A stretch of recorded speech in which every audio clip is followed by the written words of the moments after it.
Radhe Radhe. Hello everyone. Let's begin with the new episode. हमने अभी तक सुना था कि माही ने कैसे पेट दर्द का बहाना बनाया था रणवीर से, और रणवीर ने उस डॉक्टर को बुलाकर इंजेक्शन लगवाया, और जिसके लिए माही ने उसको काफ़ी गालियाँ दी। और फिर इंजेक्शन के असर से वह रणवीर की बाहों में सो गई। अब आ गई। रणवीर ने ऐसा करने से माही ने नींद में ही एक बहुत सी क्यूट सा पाउट बनाया, जिसे देखकर रणवीर ने स्माइल करते हुए एक बार फिर से उसके गालों को पंखुड़ियों की तरह सॉफ्ट होठों से चूम लिया और फिर उसकी फोरहेड पर चूमते हुए कहा, पागल लड़की, तुम मुझे ही पागल बना रही हो। पता नहीं मुझे इस नौटंकी से ही प्यार होना था क्या। फिर माही की कुछ देर पहले कही हुई बातें याद कर रणवीर को अब हंसी आने लगी। उसने एक बार फिर से माही को कसकर अपनी बाहों में भर लिया। तभी साइड टेबल पर रखा हुआ उसका फ़ोन रिंग करने लगा। रणवीर का बिल्कुल मन नहीं था अभी फ़ोन पिक करने का, लेकिन कॉल बजे ही जा रहा था। ना चाहते हुए रणवीर ने मुस्कुराकर साइड टेबल पर अपना फ़ोन उठाया और लेटे लेटे फ़ोन पिक कर अपने कान पर लगा दिया।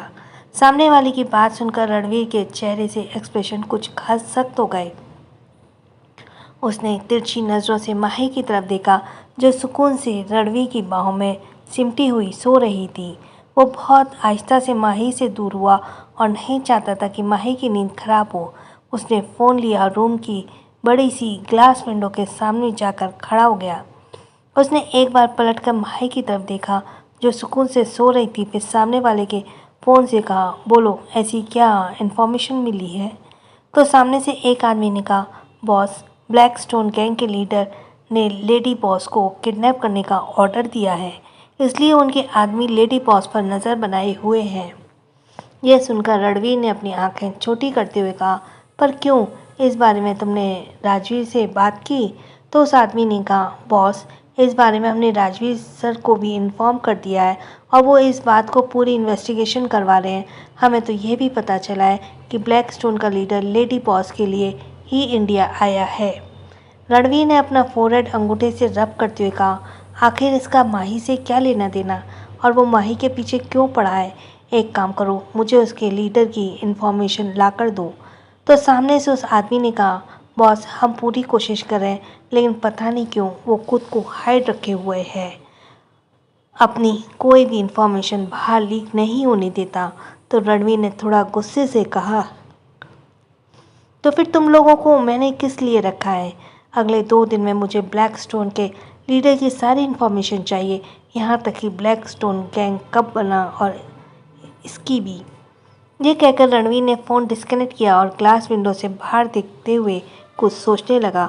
उसके दिमाग में इस वक्त ज़्यादा उथल पुथल मची हुई थी। इसी उथल पुथल को शांत करने के लिए उसने एक सिगरेट सुगलाई और उसका कश लेने लगा। वो अपना एक हाथ ग्लास वॉल पर रखे हुए दूसरे हाथ में पकड़ी हुई सिगरेट से स्मोक कर रहा था। तभी उसका फ़ोन एक बार फिर से रिंग हुआ।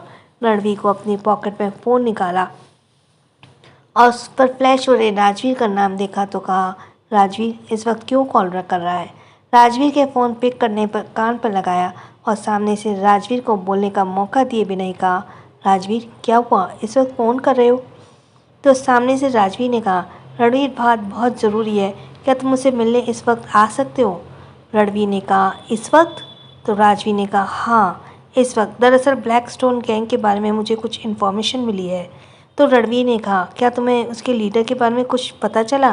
तो राजवीर ने कहा, हाँ कुछ तो पता चला है, शायद इन्फॉर्मेशन हमारे काम आए। हमें तो पता लगा ही गया होगा तुम्हें कि उसका लीडर माही के लिए ही इंडिया लौटा है। रणवीर ने गहरी सांस लेते हुए कहा, okay, I am coming. Ranveer ने फ़ोन डिस्कनेक्ट किया और पलटकर माही को तरफ देखा, जो ब्लैंकेट को पकड़े हुए किसी छोटी मासूम बच्चे की तरह सो रही थी। रणवीर जाकर माही को पास ही खड़ा हो गया और एकटक उसे खूबसूरत मासूम से चेहरे को देखते हुए मन ही मन बोला, इस मासूम सी जान के पीछे कितने लोग पड़े हुए हैं। आखिर ब्लैक स्टोन का लीडर माही के पीछे क्यों पड़ा हुआ है। रणवीर माही के बगल में ही बैठ गया और प्यार से उसके फोरहेड को किस करने लगा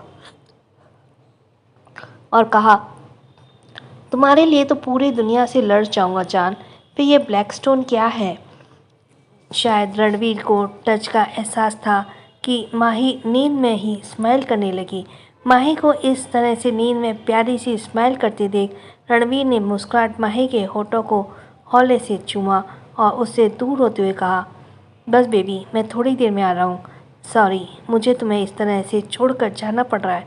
बाकी तुम अपनी फ़ाइट कंटिन्यू रखना, क्योंकि तुम मुझसे झगड़ा करती हुई ही मुझे क्यूट लगती हो। रणवीर अब खड़ा हुआ। उसने अपने कपड़े चेंज किया और रूम से बाहर निकल गया। रणवीर ने रूम का डोर बाहर से लॉक किया और किसी को नंबर डायल कर बात करते हुए आगे बढ़ गया। सिक्योर रूम नंबर 809 कहकर रणवीर ने फ़ोन डिस्कनेक्ट किया और लिफ्ट में चला गया। रणवीर के बॉडीगार्ड भी इसी होटल में ही मौजूद थे। रणवीर का ऑर्डर मिलते ही सभी लोग अलर्ट हो गए। एक अंधेरे कमरे में एक आदमी आराम कुर्सी पर बैठा हुआ था। दूसरी तरफ उसकी आंखें इस वक्त बंद थीं और उसे देखते ही लग रहा था कि वह किसी गहरी सोच में है। आराम कुर्सी में बगल में ही रखी हुई एक साइड टेबल में लैंप की रोशनी से उसका आधा चेहरा ही नज़र आ रहा था। उसके चेहरे के भाव काफ़ी गंभीर नज़र आ रहे थे। कुछ देर बाद उसने अपनी आंखें खोली। उसकी आंखों में बहुत भाव तीखे थे। ऐसा लग रहा था जैसे उसकी आंखों में कई तरह के इमोशंस एक साथ, कई तरह के राज भी सिमटे हुए हैं। वो एकटक सामने की वॉल की तरफ देख रहा था, जिस पर एक बड़ी सी तस्वीर लगी हुई थी। वो तस्वीर एक बच्ची की थी जो सिर्फ 5 साल की थी। उसने अपने हाथ में टेडी बियर पकड़ा हुआ था। उस बच्ची की तस्वीर को देखकर उसकी आंखों के भाव पल पल बदलने लगे। हाँ, उसका चेहरा बिल्कुल ही सपाट नज़र आ रहा था, लेकिन शायद उसकी आंखें बहुत कुछ बयां कर रही थीं। उस आदमी की उम्र यही कोई 45 साल के लगभग रही होगी। वो आराम कुर्सी से खड़ा हुआ और अपने कदम उस तस्वीर की ओर बढ़ा दिए। उस आदमी उस तस्वीर के सामने खड़े होकर वह उस बच्ची की तस्वीर को देखते हुए बोला, मेरी अमानत को मेरे पास लौटना होगा। उन रजावत ने कई सालों से मुझे मेरी अमानत से दूर रखा, लेकिन अब नहीं। अब इंडिया लौटा हूँ तो इसे वापस लेकर ही जाऊँगा। ये कहते हुए उस आदमी के भाव, जो अभी तक थोड़े नॉर्मल नज़र आ रहे थे, एकदम से खतरनाक हो गए और उसकी आंखें गुस्से से लाल होने लगी। उसने अपने कदम कॉफ़ी टेबल की तरफ बढ़ाए और वहाँ रखे अपने फ़ोन को उठाकर एक नंबर डायल किया और कान पर लगाते हुए बोला, मेरा काम कब तक ख़त्म हो रहा है? मेरा काम कब तक ख़त्म कर रहे हो? तो सामने से एक भारी आवाज़ आई, चिंता मत करो, जल्दी तुम्हारी अमानत तुम्हारे पास होगी। सामने कोई और नहीं, धीरेन्द्र शेखावत था। दरअसल धीरेन्द्र शेखावत ने ब्लैकस्टोन के लीडर के साथ हाथ मिला लिया था और जो आदमी अभी बात कर रहा था वो ब्लैकस्टोन का गैंग का लीडर था। वैसे तो सभी लोग इसे ब्लैकस्टोन ही कहते थे, लेकिन हकीकत में उसका नाम कोई नहीं जानता था। ये कहाँ से आया, इसका बैकग्राउंड क्या है, इसके बारे में किसी को भी कोई इन्फॉर्मेशन नहीं थी, शायद धीरेन्द्र शेखावत के अलावा। ब्लैकस्टोन ने एक एक शब्द पर जोर देते हुए कहा, तुम जानते हो ना, मेरे पास ज़्यादा वक्त नहीं है, मुझे उसकी ज़रूरत है और जल्द से जल्द वो मुझे चाहिए। तो सामने से धीरेन्द्र शेखावत ने कहा, ब्लैकस्टोन, आवाज़ नीचे रखकर बात किया करो, जानते हो ना तुम किससे सामने बोल रहे हो? तो ब्लैकस्टोन ने अजीब सी हंसते हुए कहा, जानता हूँ, अच्छे से जानता हूँ शेखावत, पर तुम शायद भूल रहे हो कि मेरा ओहदा भी अब तुमसे कम नहीं है। धीरेन्द्र शेखावत कुछ देर चुप रहते के बाद बोला, क्या तुम भूल गई कि तुम्हें मैंने बनाया है? तुमको कुछ साल पहले कौन जानता था? तुम्हें कोई भी तो नहीं जानता था। आज तुम जो कुछ भी हो मेरी बदौलत हो, इसलिए अपना ये एटीट्यूड मुझे मत दिखाना। ब्लैकस्टोन, अब जो कह रहा हूँ वो करो। ब्लैकस्टोन को शेखावत पर गुस्सा तो बहुत आया, लेकिन फ़िलहाल उसका खुद का मतलब था, इसलिए वो चुप ही रह गया। उसने फिर दोबारा से कहा, बोलो क्या करना है? तो धीरेन्द्र शेखावत ने कहा, मैंने एक प्लान बनाया, अगर तुम मेरे साथ हो तो हम दोनों का ही मकसद पूरा हो सकता है। ब्लैकस्टोन ने कहा, बोलो क्या प्लान है?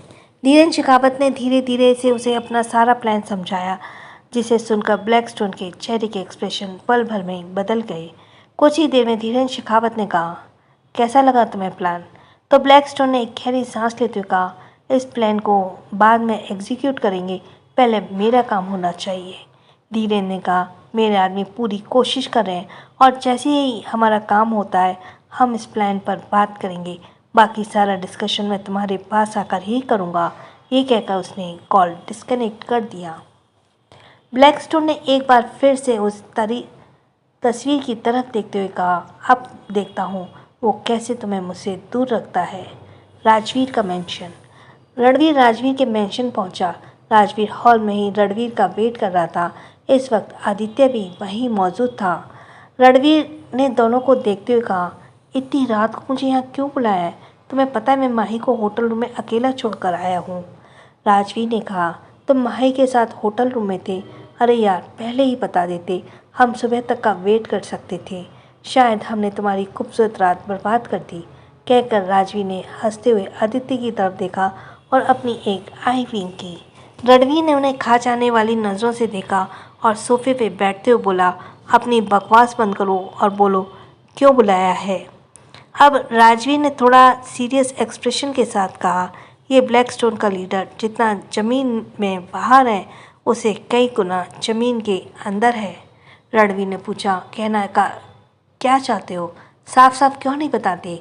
तो आदित्य ने रणवीर की बात को आगे बढ़ाते हुए कहा, रणवीर, कोई राज है इस ब्लैकस्टोन के भी, और तुम्हें पता है इस गैंग की शुरुआत ही सिर्फ 10 साल पहले हुई थी। राजवीर ने कहा, सिर्फ 10 साल में वो इंसान इतना पावरफुल कैसे हो गया? तो राजवीर ने कहा, धीरेन्द्र शेखावत का साथ पाकर। रणवीर ने कुछ सोचते हुए कहा, धीरेन्द्र शेखावत, कहीं तुम ये तो नहीं कहना चाहते कि धीरेन्द्र शेखावत और ब्लैकस्टोन गैंग का लीडर दोनों ही मिले हुए हैं? तो राजवीर ने आराम से सोफे पर लीन होते कहा, हाँ, मैं यही कहना चाहता हूँ।